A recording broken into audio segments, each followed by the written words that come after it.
कृष्णाय वासुदेवाय हरे परमात्मने प्रणत क्लेश नाशाय गोविंदाय नमो नमः। श्री श्री राधा माधव की जय। श्रीमद् भगवद गीता की जय। श्रीमद् भगवद गीता का अध्याय 6 और श्लोक संख्या 13 का भी हम पाठ करेंगे। समम काय शिरो ग्रीव धारयन अचलम स्थिर संप्रेक्ष्य नासिका अग्रम स्वम दिश च अनवलोकयम्। समं काय शिरोग्रीवं धारयन् अचलं स्थिर संप्रेक्ष्य नासिका अग्रं स्वं दिशा च अनवलोकयम्।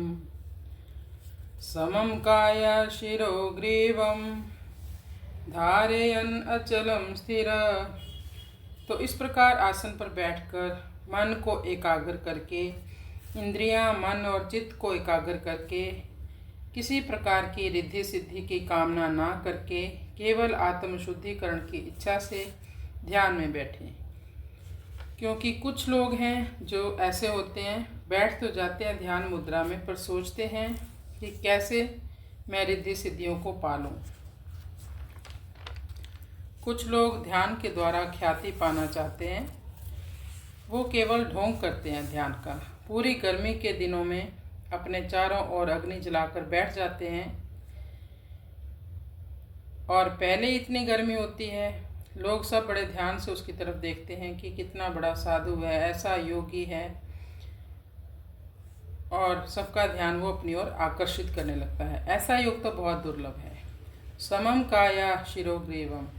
सम मतलब एक सीध में रखना, काया शरीर को, शिरो सिर को, ग्रीवा गर्दन को, यानी कि कमर के ऊपर का हिस्सा जो है एक सीध में होना चाहिए। कितनी देर के लिए? घंटों भर भी हो सकता है, पूरा दिन भी लग सकता है। धारयन धारण करना है।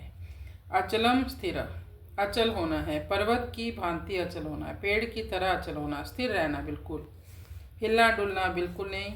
यदि आपने हिलना डुलना शुरू कर दिया तो योग खत्म, ध्यान गया आपका। संप्रेक्ष्य नासिका अग्रम स्वम।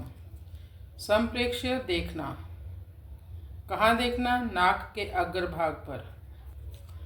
इसका अर्थ है आपने केवल अपने मन को स्थिर रखना है, क्योंकि आँखों को यदि हम जबरदस्ती से नाक के अगले भाग पर स्थिर करेंगे ज़्यादा देर के लिए तो सिर में दर्द भी होने लगेगा।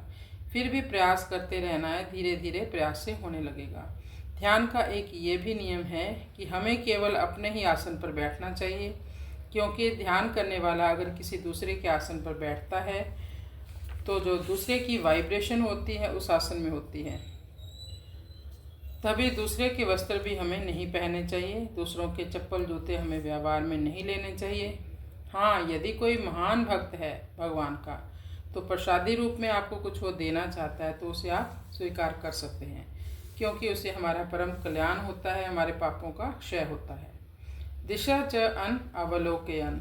अब आपको किसी भी दिशा में नहीं देखना, बिल्कुल स्थिर रहना है, बस अपनी दृष्टि को नाक के अगले भाग में स्थिर करना है।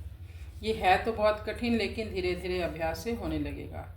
तो कृष्णाय वासुदेवाय हरे परमात्मने प्रणत क्लेश नाशाय गोविंदाय नमो नमः।